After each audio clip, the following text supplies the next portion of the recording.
ఛత్తీస్గఢ్ ఉత్తర ఒడిశాపై తీవ్ర వాయుగుండ ప్రభావం ఉందని వాతావరణ శాఖ తెలిపింది. 24 గంటల్లో ఒడిశా తీర ప్రాంతం దాటే అవకాశం ఉందని వెల్లడించింది. ఉత్తరాంధ్ర జిల్లాలతో పాటు కోస్తా జిల్లాలో అక్కడక్కడ కూడా భారీ వర్షాలు కురుస్తాయని, కొన్ని చోట్ల తేలికపాటి వర్షాలు కురిసే అవకాశం ఉందని తెలిపింది. శ్రీకాకుళం నుండి విశాఖ వరకు తీర ప్రాంతాల్లో గంటకి 60 కిలోమీటర్ల వేగంతో గాలులు వీస్తాయని తెలిపింది. మత్స్యకారులు అప్రమత్తంగా ఉండాలని అధికారులు సూచించారు.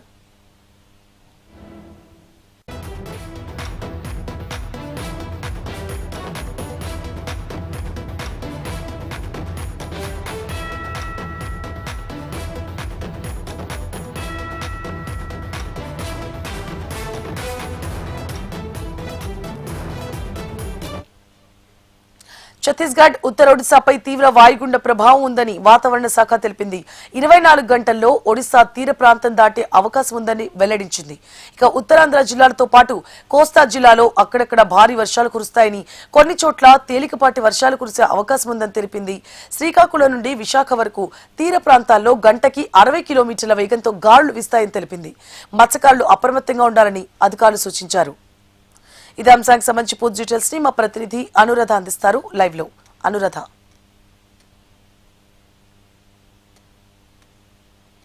బంగాళాఖాతంలో ఒక వాయుగుండం కొనసాగుతూ ఉంది. ఇది ఛత్తీస్గఢ్ ఉత్తర ఒడిశా తీర ప్రాంతాల మీదుగా కేంద్రీకృతమైంది. ఈరోజు రాత్రికి తీరం దాటే అవకాశం ఉందని వాతావరణ శాఖ అంచనాలు వేస్తుంది.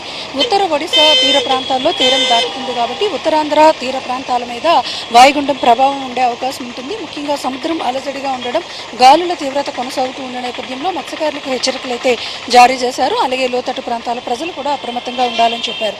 ముఖ్యంగా శ్రీకాకుళం నుంచి విశాఖపట్నం వరకు ఉన్న తీర ప్రాంతాల దగ్గర అక్కడక్కడ భారీ వర్షాలు, మిగిలిన చోట్ల తేలికపాటి జల్లులు కురిసే అవకాశం ఉంది. మరోవైపు చూస్తే కనుక ఉత్తర కోస్తా ఆంధ్ర జిల్లాలన్నిటి చోట కూడా ఈరోజు రేపు కూడా మోస్తరు వర్షాలు కురిసే అవకాశం ఉంది. అల్లూరి, అనకాపల్లి, పోలవరం, ఉభయ గోదావరి జిల్లాలు, కాకినాడ వరకు కూడా వర్షాల తీవ్రత ఉంటుంది.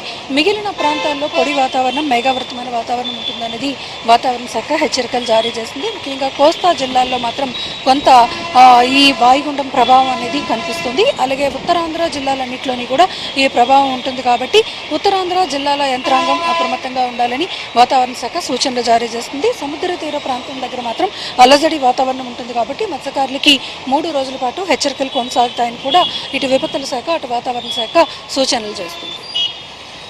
సో అనురాధ, ఎల్నినో ప్రభావంతో వర్షభావం ఏర్పడింది 2 తెలుగు రాష్ట్రాల్లో కూడా, సో మొత్తం దేశం కూడా. అయితే ఎల్నినో ప్రభావం ఇప్పుడు కురుస్తున్న వర్షాల వల్ల ఏమైనా తగ్గే అవకాశాలు ఉన్నాయా? వర్షభావం ఎంత మేర తగ్గే అవకాశం ఉన్నట్లు వాతావరణ శాఖ చెప్తోంది.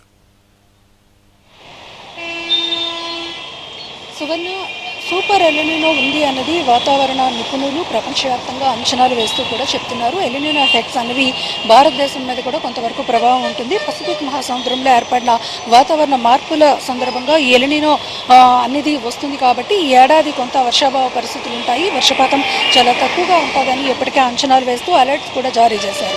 అయితే ఎలినినో ఎఫెక్ట్ అనేది దీనికి సంబంధించి ఏమీ ఉండదు. ఇది కేవలం ప్రీ మాన్సూన్ టైంలో, అంటే ఋతుపవనాలు సీజన్ అయిపోయిన తర్వాత కొంతవరకు బంగాళాఖాతంలో వచ్చే వాతావరణ మార్పుల ప్రభావంతో ఏర్పడే అల్పపీడనాలు, వాయుగుండాల సమయంలో కురిసే వర్షాలు మాత్రమే. అది కూడా చాలా తక్కువ వర్షపాతం ఉంది. ఎందుకనంటే ల్యాండ్ మీద ఈ వాయుగుండ ప్రభావం ఏమీ లేదు. సముద్రం తీర ప్రాంతం లోపల మాత్రమే ఉంది. దానివల్ల ఎక్కువగా వర్షం ల్యాండ్ మీద ఫాలో అయ్యే అవకాశం ఉండదు. దీంతో ఈ వర్షం అనేది చాలా తేలికపాటి జల్లులు, మోస్తరు వర్షాలు మాత్రమే ఉన్నాయి కాబట్టి ఇది ఎలినినోకి లింక్ చేస్తూ ఏమాత్రం కూడా చూడలేము. కొద్దిమేర వర్షం పడుతుంది. అయితే ప్రస్తుతం వర్షాభావ పరిస్థితులు కొంతవరకు ఇంకా ప్రభావాన్ని చూపించే అవకాశం ఉంటుందని కూడా అంచనాలు వేస్తున్నారు. అయితే ఈ తీర ప్రాంతాల్లో ఉన్న రైతులకు మాత్రం కొంత ఇది ఉపశమనం కలిగించే అవకాశం ఉంటుంది. ఎందుకనంటే బ్రెజిల్ రైన్ మాత్రమే ఉంటుంది. భారీ వర్షాలేమీ పెద్దగా అన్ని ప్రాంతాల్లోని లేవు. ఎక్కడైతే వాయుగుండం ప్రభావం ఉంటుందో అక్కడ మాత్రమే కొంతవరకు భారీ వర్షాలు ఉండే అవకాశం ఉంటుంది. మిగిలిన చోట్ల తేలికపాటి జల్లులు ఉంటాయి కాబట్టి పెద్దగా ఈ వర్షపాతాన్ని లెక్కల్లోకి తీసుకునే, గణాంకాల్లోకి తీసుకునే అవకాశం అయితే ఉండదు. వాయుగుండ ప్రభావంతో ఈరోజు రేపు తేలికపాటి జల్లులు మాత్రం తీర ప్రాంతాల్లో ఉండే అవకాశం ఉంటుంది. సో అనురాధ, ఈ వర్షాలు రైతులకు ఎంతవరకు ఉపయోగపడే అవకాశాలు ఉంటాయి? ఎందుకంటే విత్తనాలు వేసిన తర్వాత పడాల్సిన వర్షాలు టైంకి పడలేదు.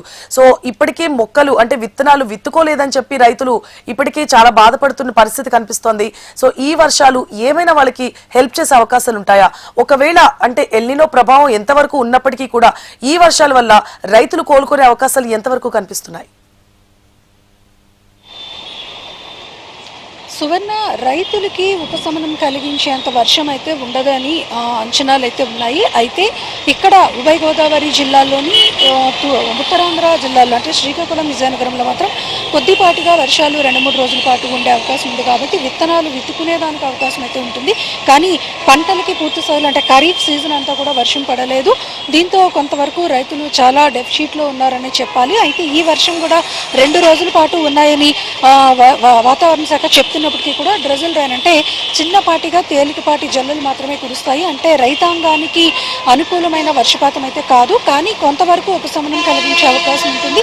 ఎందుకంటే పూర్తి స్థాయిలో వర్షం లేక ఎండిపోతున్న అంటే నారుమడులు ఎండిపోతున్న సందర్భంలో బావిల నుంచి ఊట బావుల నుంచి నీరు తెచ్చుకొని పెట్టుకునే సందర్భాలు చూసాము. కానీ అట్లా కాకుండా ఈ 2-3 రోజులు ఉత్తరాంధ్ర జిల్లాల్లో ఉన్న రైతులకు మాత్రం కొంతవరకు తేలికపాటి ఉపశమనం అయితే ఉంటుంది. ఈ వర్షాల వల్ల పెద్దగా దీని ప్రభావం అయితే ఉండే అవకాశం లేదు. ఎందుకంటే ఈరోజు సాయంత్రానికి వాయుగుండం తీరం దాటిపోతే వర్షం తగ్గిపోతుంది. గాలుల తీవ్రత అలాగే కొంత సముద్రం అలజడి వాతావరణం మాత్రం కొనసాగుతుంది 2 రోజుల పాటు. Right, thank you for the updates Anuradha.